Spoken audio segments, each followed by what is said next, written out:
Is masturbation harmful for men aged 70 and older? The simple answer, no. But that's just the beginning. The real questions are, do men still want to masturbate at this age? How does sexual dysfunction, so common in later life, play a role? What about heart health, mental well-being, or even how society views sexuality in older adults? I've dug deep into the research to uncover fascinating insights on a topic that's often overlooked, but sparks endless curiosity. Stick around as we explore the science, stories, and truths behind masturbation in older age, and let's challenge some myths along the way. Let's get the conversation going.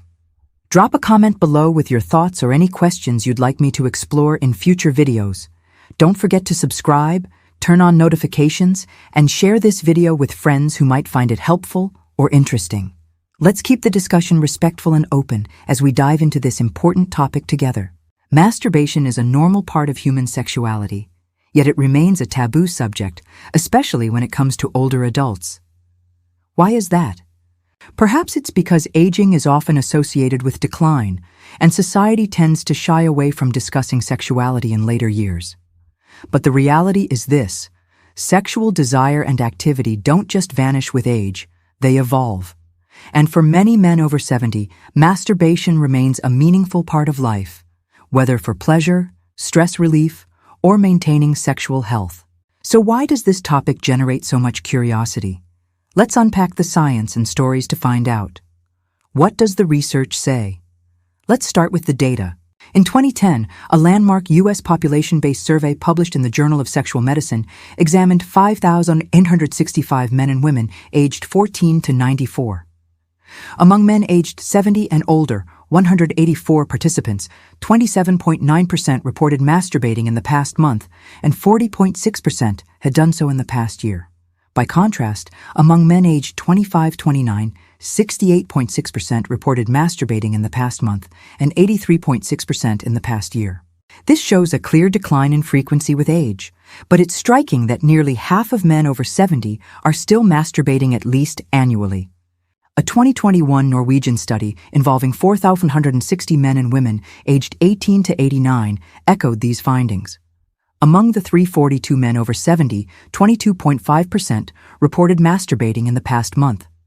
Interestingly, younger men in the study were less likely to report any masturbation in that time frame, only 4.5%, though those who did were more likely to do it daily. Among daily masturbators, 17.5% of men under 30 reported doing so daily. Just 0.6% of men over 70 reported daily masturbation. Why the difference? It's not just about desire. Younger men may have greater access to sexual stimuli and fewer opportunities for partnered sex.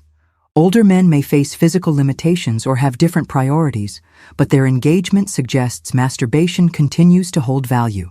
A 2020 meta-analysis in European Urology Focus reviewed 75 studies and found that sexual desire in men over 70 varies widely, with 16 to 80% reporting some level of interest.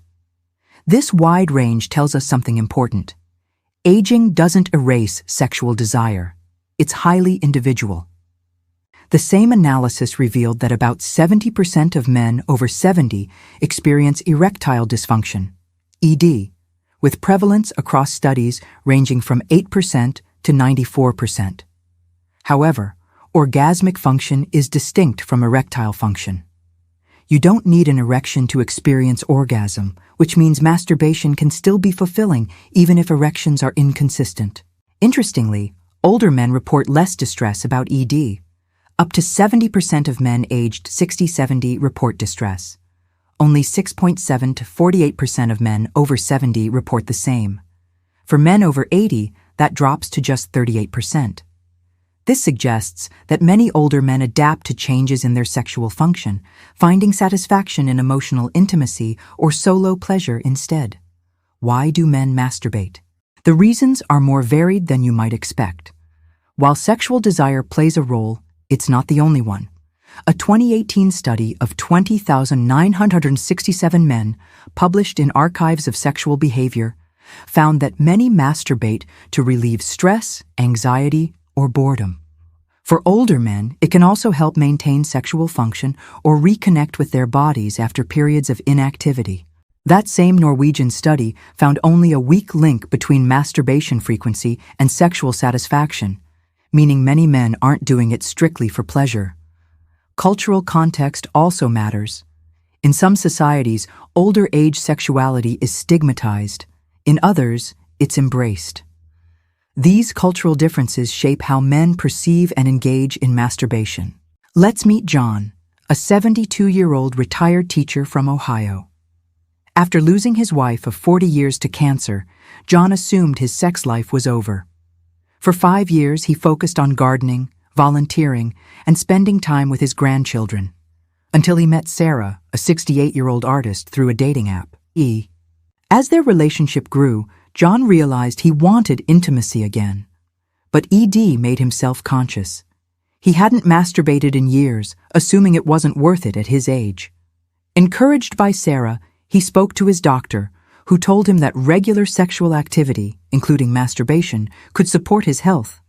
John began slowly, exploring solo pleasure again. Even without consistent erections, he could still experience orgasms. This boosted his confidence and deepened his connection with Sarah. Over time, they built a fulfilling intimate life that included both solo and partnered activities. John's experience illustrates the use it or lose it principle. Sexual function declines naturally with age, and prolonged inactivity can speed that decline. Like any part of the body, the penis benefits from regular blood flow and stimulation.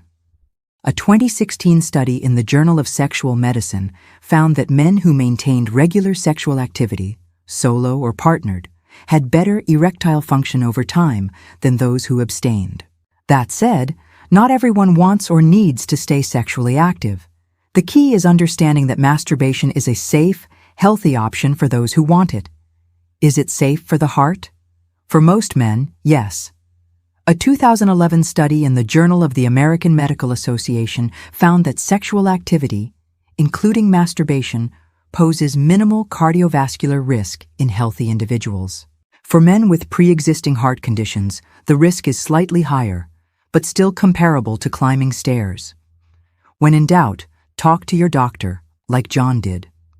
Masturbation can also support mental well-being. A 2019 study in Psychology and Sexuality found that sexual activity, including masturbation, was linked to lower levels of anxiety and depression in older adults. Orgasm releases endorphins, which promote relaxation and boost mood. But stigma can be a barrier. Many older men carry shame or guilt around masturbation due to cultural or religious beliefs. Breaking this taboo is crucial. Open conversations can help normalize sexual health at all ages. Masturbation isn't just for single men. It can complement intimacy in partnered relationships, especially when health issues or mismatched libidos arise. A 2020 study in Sexual Medicine Reviews found that couples who openly discuss sexual needs, including solo play, often report higher relationship satisfaction. Let's take Tom and Linda, a couple in their 70s. Tom has occasional ED, and Linda has chronic pain that sometimes limits intimacy. Tom masturbates regularly to relieve tension, which takes pressure off their relationship. Together, they've found a balance that works. The bigger picture. Sexual health is about more than erections or frequency. It's about feeling at home in your body, understanding your desires, and making choices aligned with your values. If you're wondering whether masturbation is right for you, reflect on your goals. Are you looking to stay sexually active, reduce stress, explore new experiences? Talking to a doctor or therapist can help, especially if you're navigating health changes or emotional barriers. And in a relationship, open dialogue, like Tom and Linda's, is key. So, what's the takeaway? Masturbation is not harmful for men over 70. It can be a healthy, satisfying part of life. The use it or lose it principle suggests regular activity may help maintain function, but it's all about personal choice. Some men rediscover sexual desire later in life. Others are content without it. Both paths are valid. What matters is being informed, removing stigma, and finding what works for you. By sharing stories like John's and Tom's and grounding them in science, we can promote honest, stigma-free conversations about sexual health at any age. What did you think of this deep dive? Are there other aspects of aging or sexual health you'd like me to explore? Drop a comment below. Let's keep the conversation going, respectfully, openly, and honestly. Thanks for watching, and I'll see you in the next video.